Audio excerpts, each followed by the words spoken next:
லோக்பால் கூட்டுக்குழு கூட்டத்தை வீடியோவில் பதிவு செய்ய வேண்டும் என்று கூறிய அண்ணா ஹசாரேவுக்கு நாங்கள் என்ன சர்க்கஸா நடத்துகிறோம் என்று பிரணாப் முகர்ஜி காட்டமாக பதில் கூறியுள்ளார். ஊழலுக்கு எதிராக காந்தியவாதி அண்ணா ஹசாரேவும் கருப்பு பணத்துக்கு எதிராக யோகா குரு ராம்தேவும் நடத்திய சாகும் வரை உண்ணாவிரத போராட்டம் காங்கிரஸ் தலைமையிலான ஐக்கிய முற்போக்கு கூட்டணி அரசுக்கு பெரும் நெருக்கடியை ஏற்படுத்தியுள்ளது.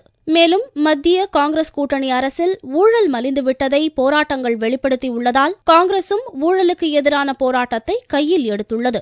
அதன்படி ஊழலுக்கு எதிரான பிரச்சார இயக்கத்தை கொல்கத்தாவில் காங்கிரஸ் தொடங்கியுள்ளது. இதில் பங்கேற்ற மத்திய நிதியமைச்சர் பிரணாப் முகர்ஜி போராடும் உரிமையை தவறாக பயன்படுத்துவதாக அண்ணா ஹசாரே, ராம்தேவ் ஆகியோரை கடுமையாக சாடினார். லோக்பால் கூட்டுக்குழுவின் நடவடிக்கைகளை வீடியோவில் பதிவு செய்ய வேண்டும் என்று அண்ணா ஹசாரே வைத்த கோரிக்கையை நிராகரித்து விட்டதாக கூறிய பிரணாப் முகர்ஜி, சட்டத்தை வடிவமைப்பது மிகவும் முக்கியமான பணி என்றும் படம் பிடிப்பதற்கு நாங்கள் ஒன்றும் சர்க்கஸ் நடத்தவில்லை என்றும் காட்டமாக கூறினார். They demanded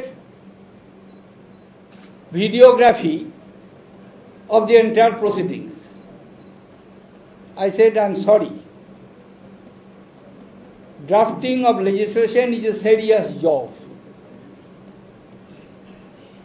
Therefore, the members are expected to exchange their views freely and frankly.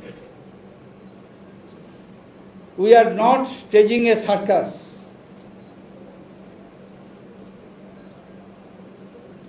Every word of it is recorded. It is audio recording is there.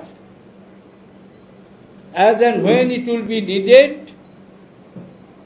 it will be published together.